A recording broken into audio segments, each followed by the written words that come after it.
Right. MLA Komatireddy Rajagopal రెడ్డిపై BJP నేత బుర్ర నర్సయ్య గౌడ్ సంచలన వ్యాఖ్యలు చేశారు. మంత్రి పదవి అని అడుగుతూ నల్గొండ జిల్లా పరువు తీస్తున్నారని అన్నారు. నల్గొండ ప్రజల కోసం జిల్లా అభివృద్ధి గురించి అడగకుండా మంత్రి పదవి అడుకోవడం ఏంటని సందర్భంగా ఆయన ప్రశ్నించారు. యాదాద్రి భువనగిరి జిల్లా చోటుప్పల్ మున్సిపాలిటీ కేంద్రంలో బీజేపీ మండల పార్టీ ఆఫీసును ఆయన ప్రారంభించారు. రాజగోపాల్ రెడ్డి తీరు చూస్తుంటే నల్గొండ వాసులుగా తమకు సిగ్గనిపిస్తుందని అన్నారు.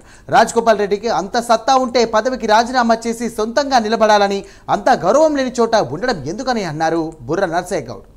అందరూ పరిశాన్ అన్నట్లు ప్రజల కొరకు నకలగండి ప్రాజెక్టు, శివనగూడెం ప్రాజెక్టు, ఇక్కడ స్థానిక వాటర్ ఏదైతే ప్రాబ్లం ఉందో దానికి సమస్య, గతంలో ఇక్కడ ఉన్నటువంటి ఒక రిజర్వాయర్ కడతామని గత ప్రభుత్వం హామీ ఇచ్చింది, అదైతే దాఖలాలు లేవు.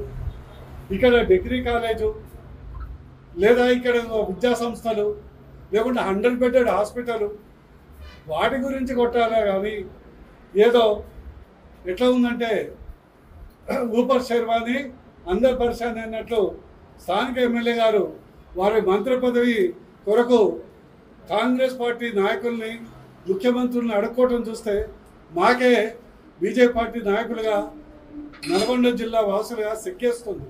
గౌరవం లేని దగ్గర ఉండకండి. దమ్ము ధైర్యం ఉంటే ఆ పదవికి రాజీనామా చేసి సొంతంగా మీరు నిలబడి మీ సత్తా ఏందో చూపెట్టండి అని నా యొక్క హితం.